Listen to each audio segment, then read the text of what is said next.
മുഖ്യമന്ത്രിയെ വേദിയിലിരുത്തി എം.ടി നടത്തിയ പരാമർശത്തിന് പിന്തുണയുമായി സാംസ്കാരിക പ്രമുഖർ രംഗത്ത്.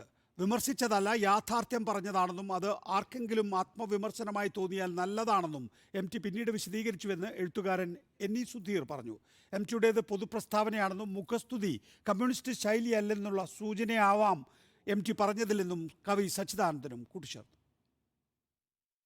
KLF വേദിയിലെ ഉദ്ഘാടന പ്രസംഗത്തിനാണ് സാംസ്കാരിക ലോകത്തു നിന്നുള്ള പിന്തുണ.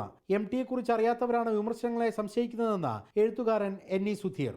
അതൊരു വിമർശനമായി കരുതുന്നുണ്ടോ എന്ന് ചോദിച്ചു. ഞാൻ പറഞ്ഞു വിമർശനമായിട്ടല്ല, അതൊരു യാഥാർത്ഥ്യമായിട്ടാണ്. അപ്പോൾ അദ്ദേഹം അതാണ് ഞാൻ ഉദ്ദേശിച്ചൊരു വിമർശനമല്ല, ഞാൻ ആരെയും വിമർശിക്കുകയായിരുന്നില്ല. പക്ഷെ ഒരു യാഥാർത്ഥ്യം പറയേണ്ടതുണ്ടായിരുന്നു, ആ യാഥാർത്ഥ്യം ഞാൻ പറഞ്ഞു എന്നുള്ളത് മാത്രമേ ഉള്ളൂ. അത് ആർക്കെങ്കിലും ആത്മപരിശോധനയ്ക്ക് കാരണമായിട്ടുണ്ടെങ്കിൽ അത് അത്ര നല്ല കാര്യം എന്ന രീതിയിലാണ് അദ്ദേഹം എടുത്തത്. അത്തരം സ്വഭാവങ്ങളുള്ള ധാരാളം ഭരണാധികാരികളുടെ ഒരു കാലഘട്ടത്തിലാണ് നമ്മൾ ജീവിക്കുന്നത്.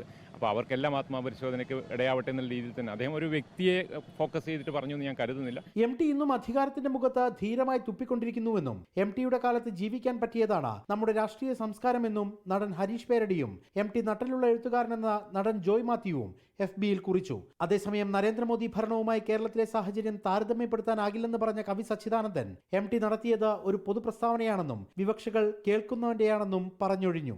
അധികാരത്തെ പറ്റിയിട്ട് ഒരു വളരെ പ്രധാനപ്പെട്ട പ്രസ്താവമായിരുന്നു നിശ്ചയമായിട്ടും അത്. അപ്പോൾ അധികാരം പ്രധാനമായിട്ടും പ്രയോഗിക്കേണ്ടത് ജനങ്ങളുടെ ക്ഷേമത്തിന് വേണ്ടിയാണ്, അല്ലെങ്കിൽ സ്വാർത്ഥ ലക്ഷ്യങ്ങൾക്ക് വേണ്ടിയോ അല്ലെങ്കിൽ അവരവരുടെ അധികാരം പ്രകടിപ്പിക്കുന്നതിന് വേണ്ടിയോ അല്ല എന്നുള്ള ഒരു അധികാരത്തെക്കുറിച്ചുള്ള ഒരു പൊതുവായ അഭിപ്രായ പ്രകടനം ആയിട്ടാണ് എനിക്കത് അനുഭവപ്പെട്ടത്. എം.ടിയുടെ കോഴിക്കോട് പ്രസംഗത്തിൽ വാദങ്ങൾ കൊഴുക്കുകയാണ്. റിപ്പോർട്ടർ, കോഴിക്കോട്.